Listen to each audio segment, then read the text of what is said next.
Bismillahirrahmanirrahim. Elhamdülillahi Rabbil alemin. Ve la akibatu lil muttaqin. Vessalatu vesselamu ala seyyidina Muhammedin ve ala alihi ve ashabihi ecma'in. Amma ba'd. Assalamu alaikum ve rahmatullahi ve berekatuh. Mana birodarlar, bir yilgi Ramazonga tayyorlangan darsni ozgina bir tanishtirib, ma'lumot berib qo'yishimiz kerak bo'ladi. Bu Ramazonda aytmoqchi bo'lgan darsimiz hal yastawiyan deb nomlanadi. Ya'ni bu ikkisi teng bo'ladimi? Ilm bilan johillik teng bo'ladimi? Zulm bilan adolat, nur bilan zulmat, tavakkul bilan tavakkul, rahm shafqat bilan qattiqqo'llik. Qur'on oyatlaridan, payg'ambarimiz sollallohu alayhi vasallamning hadisi sharaflaridan mana shu mavzuga tegishli bo'lgan qismlardan inshaalloh dars qilgan bo'lamiz. Bugungi mavzuyimiz tavakkul bilan tavakkul. Bu ikkalasi teng bo'ladimi?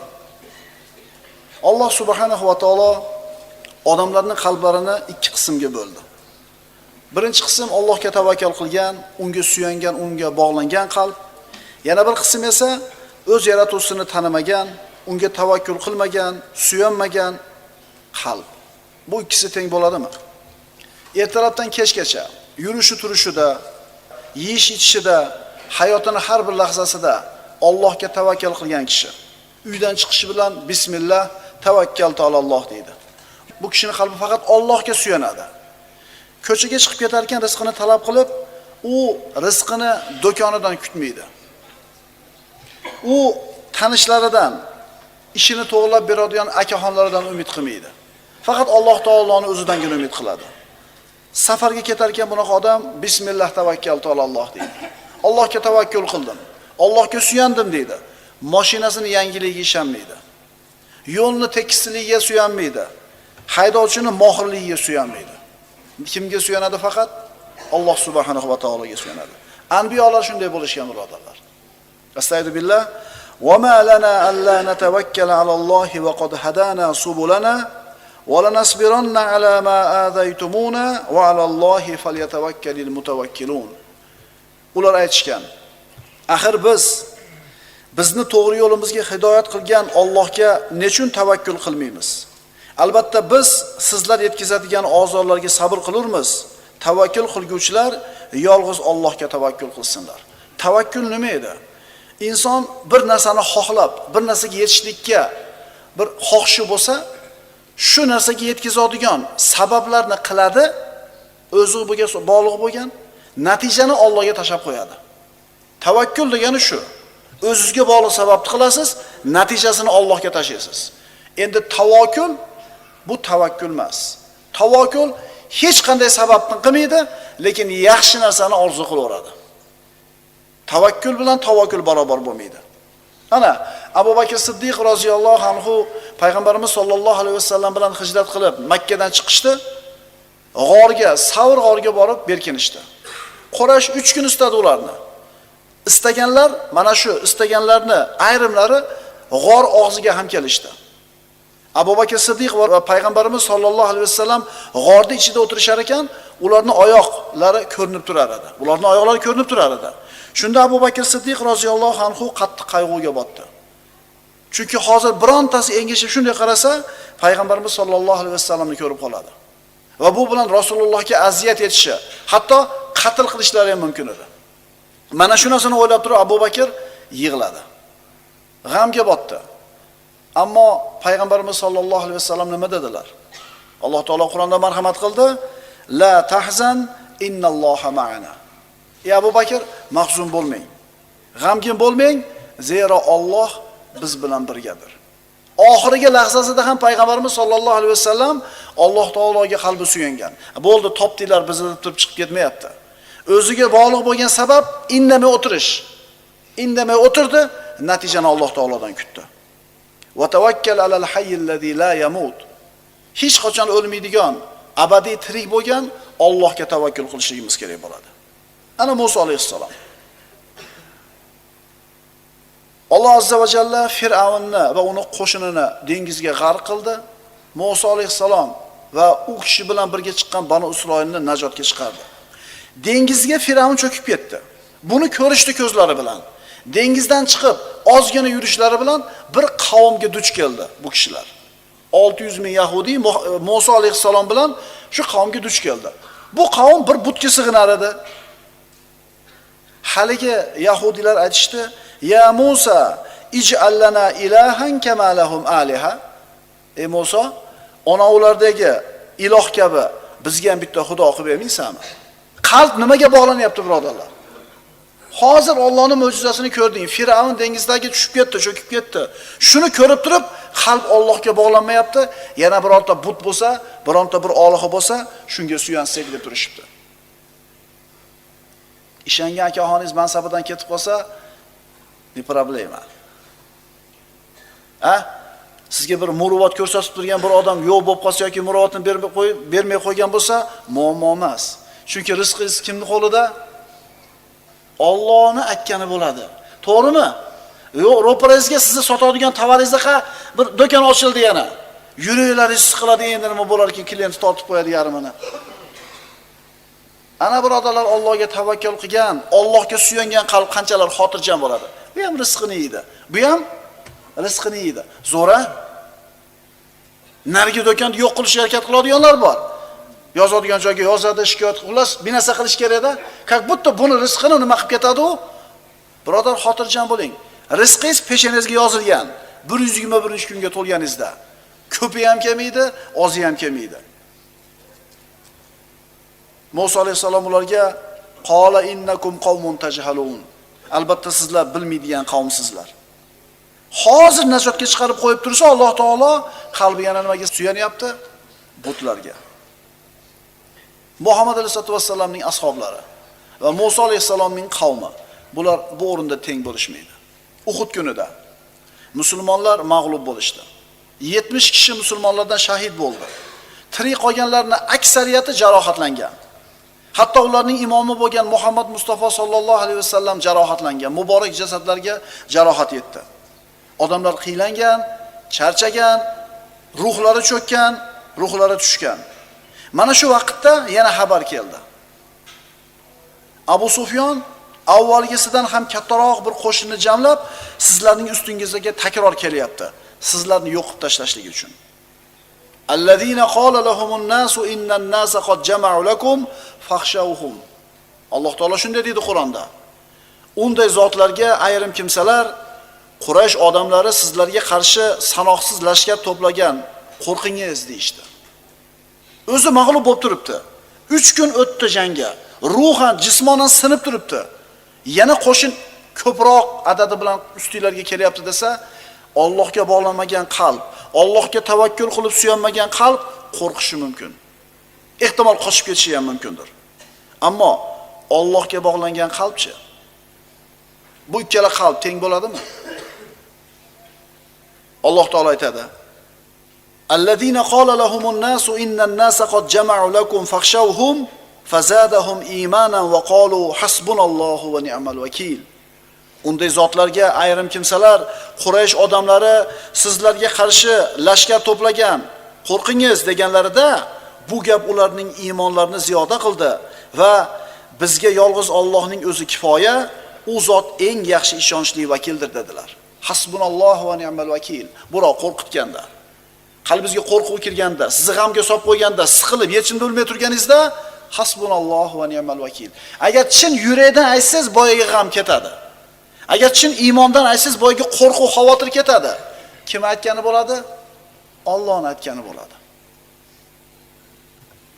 Nuh alayhissalom Allohning amri bilan kema yasadi. U kemaga bitganidan keyin iymon keltirganlarni chiqardi, ko'pchilik emas edi ular. Hayvonlardan har turidan bir juftdan unga joylashtirdi. Allohning amri keldi. Osmondan yomg'ir yog'di, yerdan suv otilib chiqdi, odamlar cho'kishni boshladi. Odamlar har tarafga qochishni boshladi. Nuh alayhissalom ana shu tashqarida qolgan, har yoqqa qo'rqib qochayotgan odamlarning orasida o'zini kofir o'g'lini ko'rib qoldi. Otalik mehri tutdi va nima dedi? Astagfirullah. Wa nada Nuhun ibnahu wa kana fi ma'zalin ya bunay irkab ma'na va la takun ma'al kafirin. Nuh bir chetda qolgan o'g'liga nido qildi. Ey o'g'ilcham, biz bilan birga kemaga mingin, u kofirlar bilan birga bo'lmagan. Nuh alayhissalomning o'g'li qalbi nimaga bog'landi shunda? Kim biladi?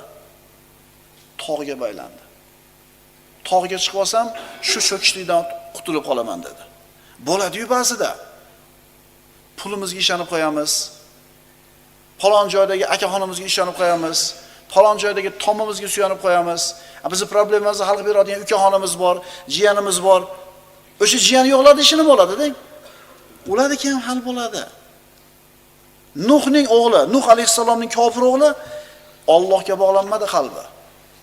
Qala sa'awi ila jabalin ya'simuni minal ma. Men o'zimni suvdan saqlaydigan biron tog'ning ustiga chiqib ketajakman. Tog' qutqarib qoladi meni dedi. Qala la asimal yawma min amrillah illa man rahim wa hala baynahuma al-mawj fakana min al-mughraqin.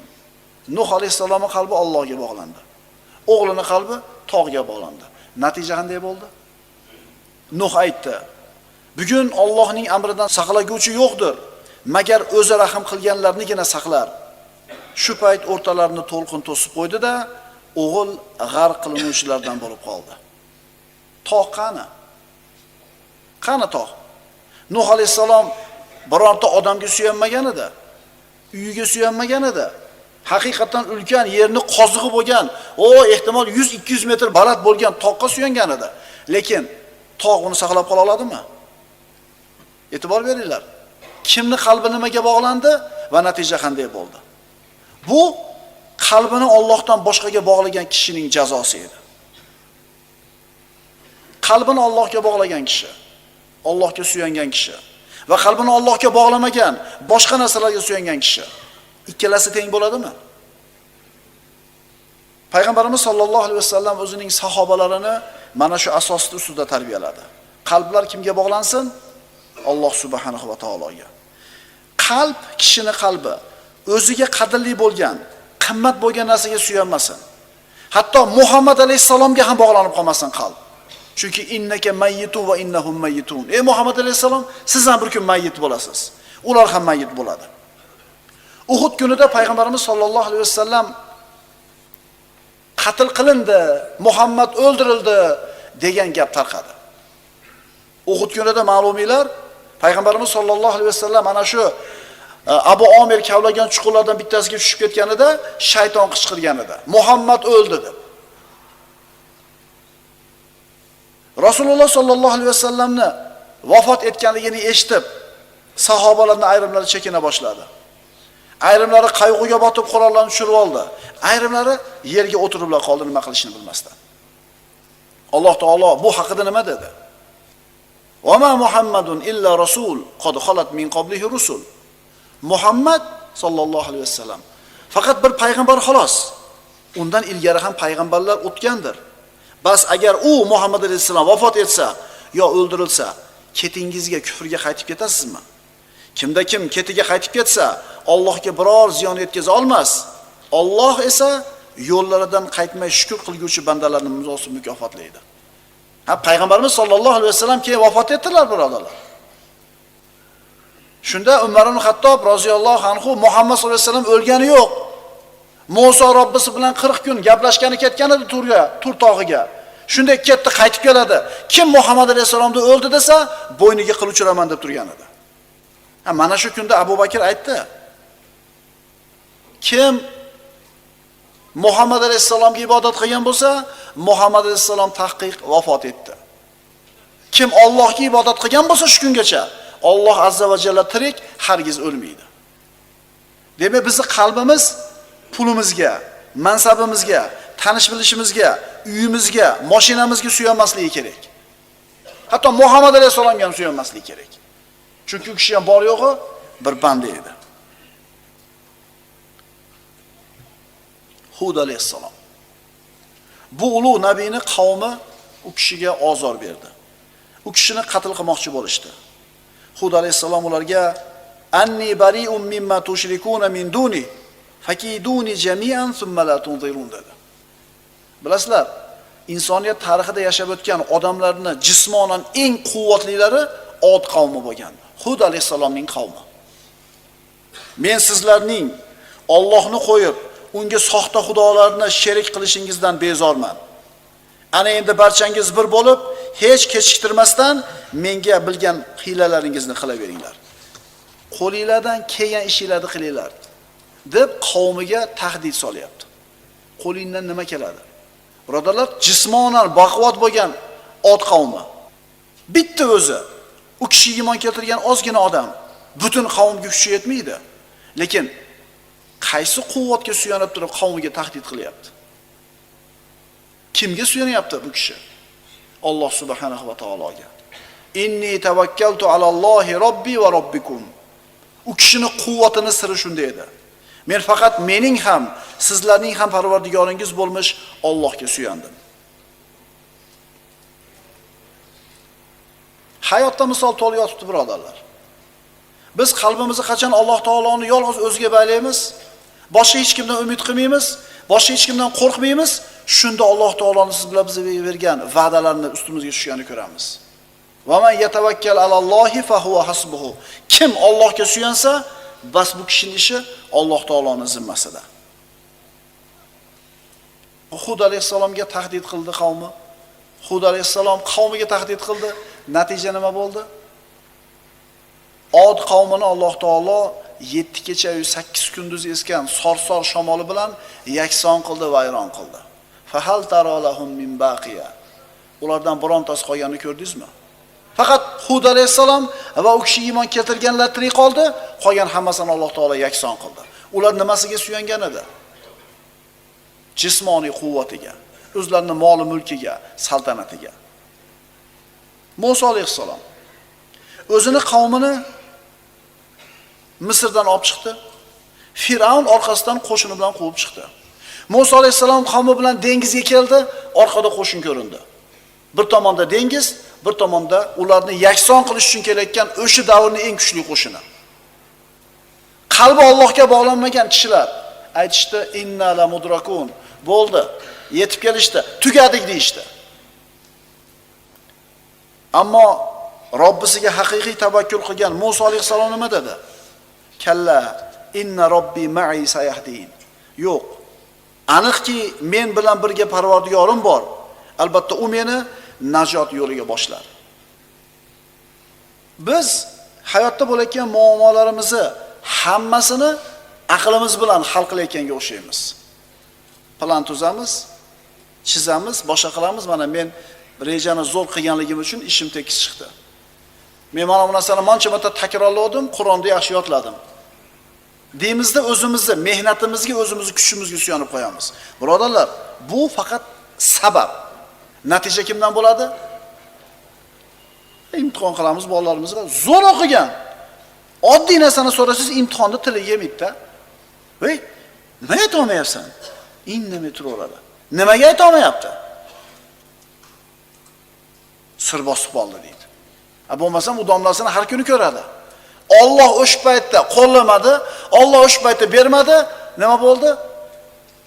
Allohga suyanishlik kerak, birodarlar. Allohga. Biz o'zimizga suyanib qo'yamiz ba'zida.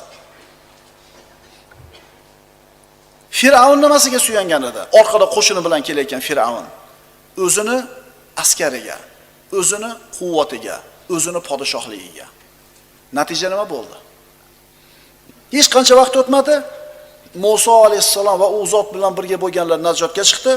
Firavn dengizga g'arq bo'ldi. Allohga suyangan qalb bilan boshqa narsaga suyangan qalb barobar bo'ladimi? Shuning uchun Alloh taolo aytadi: "Fa in tavallaw faqul hasbiyalloh la ilaha illa hu alayhi tawakkaltu va huwa robbul arshil azim." Solih insonlarning qalblari faqatgina Allohga bog'langan. Xotimal asom ibodati, salohiyati, taqvosi bilan, yaqini bilan mashhur kishilardan edi. Martabasi oliy edi. Qanday qilib yetdingiz bu martabaga deb so'rashganida 4 ta narsani aytdi. Birodarlar, agar shu 4 ta narsagachi chiroyli suratda amal qila olsak, ishoninglar, dunyo va oxiratimiz zo'r bo'lib ketadi. Tirikchiligimiz va maishatimiz zo'r bo'lib ketadi. Qalbimiz va jasadimiz zo'r bo'lib ketadi. Nima so'zlar edi u? Quloq solaylikchi. U aytdi: Rizqimni mendan boshqa hech kim ola olmasligini bildim, xotirjam bo'ldim. Tushunarlimi? Chehlar nech bo'lib ketdi? Nechta o'g'lingiz bor? 3 ta o'g'lim bor. Bittadan chek qilsa, 4 ta qizim bor, chiqar, shpaner. Voy, rizqi bor uni, xotirjam bo'ling, g'am qilmang, siz faqat ishlang, mehnat qiling, g'am qilmang. Rizqimni mendan boshqa hech kim ola olmasligini bildim, nafsim xotirjam bo'ldi. 99% odam g'ami shu hozir. Xotirjam bo'ling birodar. Mehnat qilyapsizmi? Siz to'g'ri yo'ldasiz. Siz to'g'ri yo'ldasiz, natija Allohdan. Ikkinchisi, amalimni meni o'zimdan boshqa hech kim qila olmas ekan. Amalim bilan mashg'ul bo'ldim. Keyingisi, o'lim to'satdan kelishini bildim va kelishidan oldin amalga, harakatga kirishdim. To'rtinchisi, Alloh azza va jalladan berkin olmasligimni bildim. Shunga yarasha ish tutdim. Ishonavering birodar. 4 qator so'z. Agar shu aytilgan 4 ta narsaga amal qila olsa, kishini dunyosi-yu oxirati mustaqim bo'lib qoladi. Qalbi xotirjam bo'ladi, nafsi orom olib qoladi. Krizis deydi. Ming xil narsa bor siqilaman desangiz o'ylab. To'g'rimi? Shablon berilyapti, hayotga qarab hisob ko'ringlar-da. Haqiqatan musulmon odamni xotirjam qoladigan uni puli bo'lmaydi. Uni mansabi bo'lmaydi. Robbisiga bo'lgan tavakkuli, Robbisiga bo'lgan iymoni bo'ladi. Birodarlar, Allohga tavakkul qilishlik bu ulug' aqida. Tavhidning asosi birodarlar. Bu aqida tavhidning boshida turadi. Kim buzsa tavakkulni, demak tavhidni buzgan bo'ladi. Kimdir bo'yniga tumor ilib oladi, xotirjam yuradi. Mashi deydi, seni saqlaydi deb bir baxshi ilib berib qo'ygan, Allohni tanimaydi, zo'r yuradi. Agar esidan chiqib qolgan bo'lsa, shu kuni siqilib yuradi. Binasi yetmas-yetdi mengachi. Yugurib borib taqvosa xotirjam. To'g'rimi? Shunaqa odamlar ham bor. Go'yo endi hamma yo'q zo'r bo'ladi-da. Nima qildi? Bo'yniga tumorni ilib oldi. Uni qalbi mana shu tumoriga bog'langan. Tumor bo'ynida tursa bir boshqacha his qiladi o'zini, tumori yo'q bo'lsa boshqacha. Payg'ambarimiz sollallohu alayhi vasallam aytganlar: "Man ta'allaqa bi shay'in ukila ilayhi." Kim nimani ilib olsa, shu meni saqlaydi dedi. Alloh bu bandaning ishini shu ilib olgan narsasiga topshirib qo'yadi. U tumor nima qila oladi? Uzib suvga tashlasangiz oqib ketadi, o'tga tashlasangiz kuyib ketadi. Nima qila oladi? O'zini himoya qila olmaydigan tumor sizni qanday himoya qila oladi? Butga sig'inyaptimi? Butga suyanyaptimi? Alloh uning ishini butga topshiradi. Baxshiga suyanyaptimi? Alloh uning ishini baxshiga topshirib qo'yadi. Ammo Allohga bog'langan qalbchi. Payg'ambarimiz sollallohu alayhi vasallam sahobalarga ta'lim berar ekan aytdilar: "Ihfadillaha yahfazuk. Ihfadillaha tajid tujahaka." Allohning haqlarini saqlagin, u zot seni saqlaydi. Allohning haqlarini saqlagin, uni qarshingda topasan. Ya'ni Alloh qil degan ishni qil, qilma degan ishdan uzoq bo'l, seni muomalaringni Alloh o'zi hal qilayotganligini, seni saqlayotganligini ko'rasan. Musa alayhissalom bu ulug' payg'ambar tug'ilganida Misrda Firavun Banu Isroildan tug'ilgan o'g'il bolalarni hammasini so'yayotdi. Musa alayhissalomning onasi bolasini berkitib yurdi. Askarlar uyma-uy istab yuradi, Banu Isroil uylarini topilgan chaqaloq o'g'il bo'lsa so'yadi. Mana endi ularni ham uyiga kirib kelyapti. Agar topishib olsa, Musa alayhissalomni qatl qilishi aniq. Alloh taolo aytadi: mana shu qalbni Allohga bog'lash, Allohni o'zi saqlashligiga yorqin misol. Va auhayna ila ummi Musa an ardi'i fa idha khifti alayhi falqihi fil yam. Biz Musoning onasiga vahiy qildikki, uni emizavergin. Bas qachon Firavun odamlari uni o'ldirib ketishlaridan qo'rqsang, uni daryoga tashlagin. Bir faraz qilib ko'ring. Emizili bolani onasi savatgamidi, yog'och sondiqqamidi soptirib, Nil degan daryoga solib oqizib yuborishini. Aqlingiz oladimi? Ammo Alloh taolo Musoning onasining qalbiga shunday xotirjamlik berdi, shunday ilhomni berdi. Onasi bildi, hamma kuch-quvvat Alloh taoloning ekanligini. Allohning xohsiz bir narsa bo'lmasligini bildi. Alloh taolo va'da qildi yana. Va la taxofi va la tahzani inna radduhu ilayki va ja'iluhu minal mursalin. Men aytganimni qilaver, banda. Va qo'rqmagin ham, qayg'urmagin ham. Zero biz uni senga qaytarguvchidirmiz va uni payg'ambarlardan qilamiz. Qaytarib ham beraman, tirik, sog', yana payg'ambar ham qilaman. Solib oqizdi. Allohni o'ziga tavakkal dedi. Natija nima bo'ldi? Daryodan suzib borib Fir'avnning ana shu daryoda bo'yiga qurilgan qasrga borib to'xtadi. Qasrga olib kirishdi, bola qilib boqib oladigan bo'ldi Fir'avnning ayoli. Allohning birodarlar bu hikmati, Allohning hiylasi bu. Emizili bola yig'iladi, emizadigan ayollarni qidirib enagaladi, topudi, birontasini emmadi. Bozorga olib chiqishuvdi, Musa alayhisalomni onasining qo'liga topshirishdi. Mana endi birodarlar, Musa alayhisalomni qatl qilishlik uchun chaqlangan qilichlar Musa alayhisalomni qasrga, Musa alayhisalomni onasining uyiga qilib, olib borib xizmatda bo'lishdi. Musa alayhisalomni qatl qilish kerak bo'lgan ana shu askarlar endi himoyasida turdi. Allohga tavakkul qilgan bilan boshqa narsaga tavakkul qilganda farqi bormi? Qalbini Allohga topshirgan kishi bilan qalbini boshqa narsaga topshirganning o'rtasida farq bormi? Ikkalasi barobar bo'ladimi?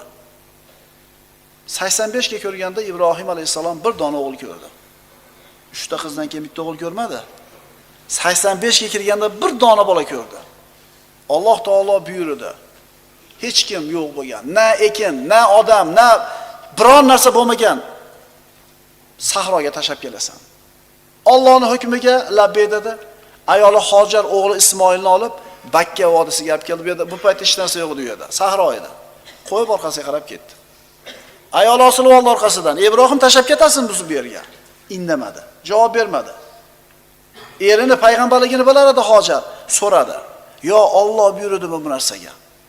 Ibrohim alayhisalom ha dedi. Shunda Hojar aytdi, "Idan lan yudayyana." Unday bo'lsa Alloh bizni zoyi qilmaydi dedi. Kimga suyandi? Allohga suyandi. Suv yo'q, odam yo'q, shinasi yo'q, nimaga ishonib tashlab ketyapsiz? Demadi. Chunki Ibrohim alayhisalom ayoli edi. Alloh taolo qanday izzat ikrom qilganligini hojiga borgan birodarlarimiz ko'rib keldinglar. Hech narsa yo'q edi, hech narsa o'smaydi, ammo hamma barakat o'sha yerda. Ana Qorun o'zini moliga suyanuvdi. Alloh taolo nima qildi? Yerga yuttirib yubordi. Faqasafna bihi va bidarihi al-ard, fama kana lahu min fi'atin yansurunahu min dunillah va ma kana minal muntasirin. Bas biz Qorunni ham, uning hovli joyini ham yerga yuttirdik. So'ng uning uchun Allohdan yordam beradigan o'zga biron jamoat bo'lmadi va uning o'zi ham g'oliblardan bo'lmadi. Qalbini Allohga bog'lagan kishi bilan qalbini boshqa narsalarga bog'lagan kishining o'rtasidagi farqni ko'rdingmi birodarlar? Ikkisining oqibati nima bo'ldi? Birodarlar, biz aytadigan gapimiz hasbunallohu va ni'mal vakil. Doim yaxshi yomon kunimizda, issiqda, sovuqda, borimizda, yo'g'imizda Alloh taoloning o'zigagina qalbimizni bog'lashni o'rganaylik. Chunki bu Robbimiz azza va jallani siz bilan bizga bergan buyrug'i. Aqulu qawli hada va astagfirulloh li va lakum. Assalomu alaykum va rahmatullohi va barakatuh.